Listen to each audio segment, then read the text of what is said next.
Twisting is one of the most important and impressive components of advanced performance in movement sports.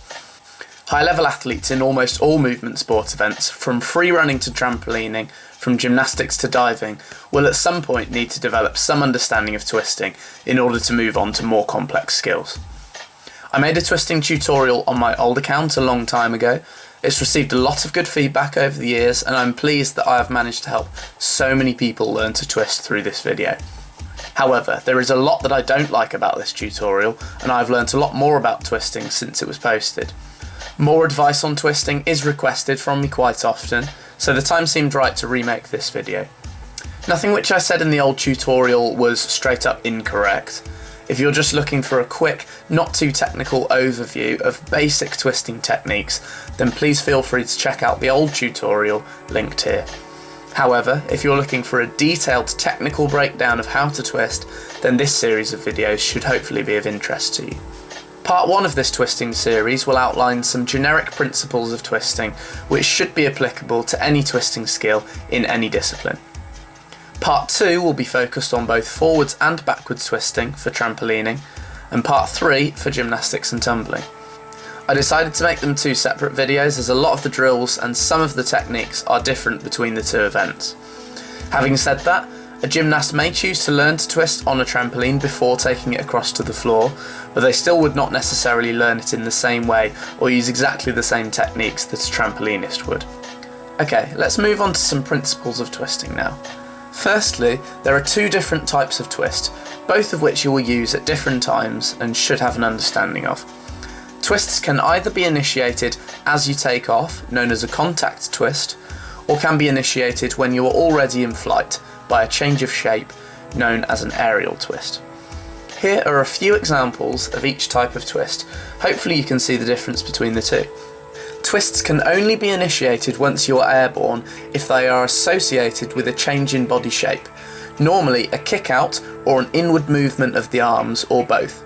The vast majority of twisting skills use this aerial twisting technique, but contact twisting can be useful in some instances as well, particularly for skills which require a straight body throughout and so have less change of body shape to initiate the twist with, and also for multiple twisting skills where realistically you may not have the time of flight to complete the twists if you initiate the twist too late on. Now for some biomechanics. Your body can rotate through three different axes: the sagittal axis, which passes through the hips, the frontal axis, which passes through the stomach from front to back, and the longitudinal axis, which passes from the head down to the feet. We somersault both forwards and backwards around this sagittal axis, and twisting occurs around the longitudinal axis. We won't be paying much attention to the frontal axis in this video, as we won't really be discussing any skills with side somersault rotation. The more spread out your body is from the axis of rotation about which you're turning, the greater the body's moment of inertia, or resistance to movement. To put that in other words, the closer you can pull your body in towards the axis of rotation, the faster the rotation will be. When your body is straight, your mass is spread a long way from your sagittal axis through your hips, so somersault rotation is slower than when you tuck in and bring your body closer to your hips. Similarly, when your body is straight and your arms pulled in close, your mass is brought closer to your longitudinal axis, making twisting more easy compared to when your body is tucked and/or when your arms are out to the side. To put a long story short, twisting is biomechanically much more effective in a straight body position, which is why for the vast majority of twisting skills, you will either be straight the entire way round, or you will kick out to a straight position as the twist is initiated. You'll sometimes see people doing multiple twisting somersaults in a semi-tuck or puck position, as a compromise between accelerating the rotation and accelerating the twist simultaneously, for skills which need both a fast somersault and a fast twist. However, this tutorial will be focusing only on twisting in single somersaults, so the puck shape won't really be used. Typically, the front half twist, or barani, is the first twisting somersault which people learn in both gymnastics and trampolining.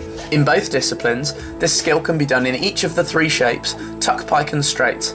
Typically it is learnt either tucked or piked first before upgrading it to the straight half twist in preparation for learning more advanced twisting skills. There is a bit of a debate about whether the half twist should be taught tucked or piked first, and as far as I'm concerned at this stage, there is no right or wrong answer.